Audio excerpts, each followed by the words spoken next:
আমরা এসেছি এখন আমাদের সেকেন্ড ডে ব্রেকফাস্টে। এই যে এখানে সব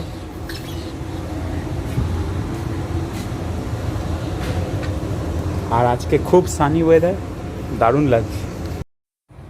এইখানে এসে একটা ডিভাইন ব্যাপার, উফ কি সুন্দর যে মনোরম আবহাওয়াটা, আর এরা এত সুন্দর মেনটেন করেছে পরিবেশটাকে গাছ গাছড়া দিয়ে, মানে সত্যি মনে হচ্ছে একটা রিয়েলি একটা ফরেস্টে চলে এসেছি।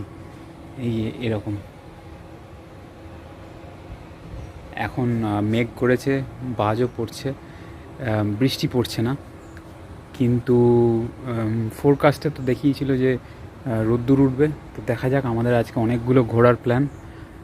আমরা হ্যামিল্টন ইয়েতে যাব, মিউজিয়াম, হ্যামিল্টন সাহেবের মিউজিয়াম, তারপরে রবীন্দ্রনাথের জায়গাটায় যাব, তারপরে আরও কয়েকটা জিনিস করব, লাস্টে আবার পাখিরালয় যাব যেখানে ওই সোভিনিয়ারের জন্য মার্কেটিং করা যাবে।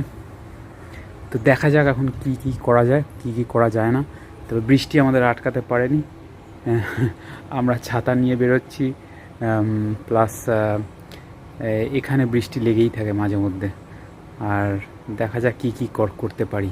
কিন্তু এই জায়গাটা, আমাদের এই ব্যালকনিটা আমি দেখাচ্ছি, ব্যালকনিটা হচ্ছে অনেকটা এইরকম, আর ঠিক এই জায়গাটায় হচ্ছে ওয়াটার বডি, আর প্রচুর পদ্ম ফুল তাতে।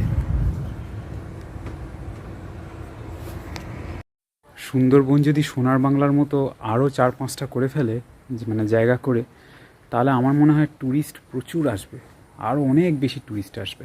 তারা বাঘ দেখুক চাই না দেখুক, ট্যুরিস্ট প্রচুর আসবে। এখন আমরা যাচ্ছি হচ্ছে একটা ক্রুজে সানসেট দেখতে। এখন বাজে বিকেল 4টে, সেটা 4টে থেকে 6টা হয়, 2 ঘন্টার ক্রুজ হয়। হোটেল থেকেই বুক করে দিয়েছে আমাদেরকে, ওই হোটেলের গাড়ি করে ওই ইয়েটায় নিয়ে যাবে, বোট স্টেশনে। এইটাতে করে যাব আমরা। আরও 2জন ক্যান্ডিডেটের জন্য অপেক্ষা করে আছি, তারা এখন আসছে ওই দূরে।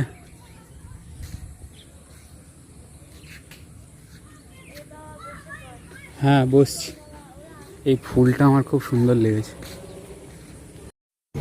তো আমরা এখন বেরোলাম, বেরিয়ে এখন যাব ওই লঞ্চ ধরতে যাব তো দাদা। হ্যাঁ, দুলকি ঘাটে যাব এখন লঞ্চ ধরতে। তো এখন আমরা ক্যাম্পাসের থেকে বেরিয়ে যাব।